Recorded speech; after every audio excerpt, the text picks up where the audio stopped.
అధ్యక్ష, మాట్లాడే అవకాశం ఇచ్చినందుకు మీకు ప్రత్యేకంగా ధన్యవాదాలు.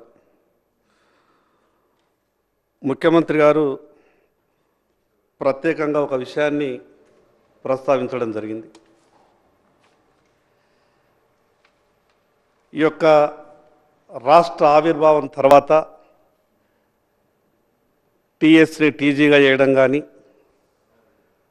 రాష్ట్ర చిహ్నం విషయంలో కానీ, తెలంగాణ తల్లి విషయంలో కానీ, తెలంగాణ రాష్ట్రం వచ్చిన తర్వాత తెలంగాణ తల్లి విగ్రహాన్ని చూస్తే మన ఇంట్లో తల్లిని రోజు ఏ రకంగా చూసుకుంటే ఆ రూపాన్ని మన మదిలో తలుచుకుంటే ఒక రకమైనటువంటి ఆనందం వస్తుందో ఆ రకమైనటువంటి ఆలోచన కలగాలన్నటువంటి గొప్ప ఆలోచనతోనే ఈ యొక్క తెలంగాణ తల్లి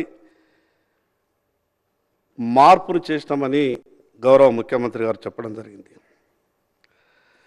ప్రభుత్వానికి పూర్తి అధికారం ఉన్నది. కానీ మా తరపున విజ్ఞప్తి ఏంటంటే, ప్రభుత్వానికి అధికారం ఎంత ఉన్నప్పటికీ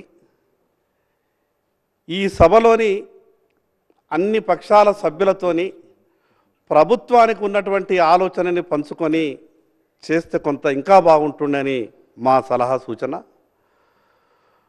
అదేవిధంగా మాకు అనిపించింది, మిగతా అన్ని విషయాలు నేను చర్చకు వెళ్ళను, కానీ ఆ యొక్క విగ్రహంలో తెలంగాణ తల్లి తలపై బతుకమ్మ ఉంటే బాగుంటుండేనేమో అని కొంత ఆలోచన మాకు అనిపించింది.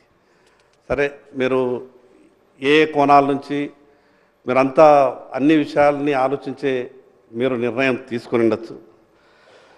కానీ నేనేమంటే, గౌరవ ముఖ్యమంత్రి గారు ఈ రాష్ట్రానికి సరిగా లేనటువంటి అన్ని విషయాల మీద మార్పులు చేసేటటువంటి ప్రయత్నం చేస్తున్నారు. దానికి నేను ముఖ్యమంత్రి గారికి ప్రత్యేకంగా అభినందనలు తెలియజేస్తా ఉన్నాను. కానీ గత ప్రభుత్వం తీసుకున్నటువంటి ఈ రాష్ట్ర ప్రభుత్వ ఉద్యోగులకు సంబంధించినటువంటి ఈ రాష్ట్ర చిహ్నాలు మార్చిండ్రు, ఈ రాష్ట్ర గీతాలు మార్చిండ్రు, విగ్రహాన్ని కూడా మార్చిండ్రు. నేనేమంటానంటే, రూపకల్పన చేసిండ్రు, తరే కొద్దిగా ఏదో చేసిండ్రు. మొత్తానికైతే ఏది మంచి అనిపిస్తున్నదో అది చేస్తున్నామని చెప్పే ప్రయత్నం చేస్తున్నారు. చాలా సంతోషం. మేమేమంటున్నామంటే, గత ప్రభుత్వం 317 అనే జీవో ఉద్యోగులకు పెను శాపంగా మారింది. అధ్యక్ష, నేనేమంటున్నా, గౌరవ ముఖ్యమంత్రి గారికి నా తరపున విజ్ఞప్తి ఏంటంటే, ప్రభుత్వ ఉద్యోగులు ఎన్ని పాటలు పడుతున్నారు 317 జీవోతోనంటే తొందరగా నిర్ణయం తీసుకోండి.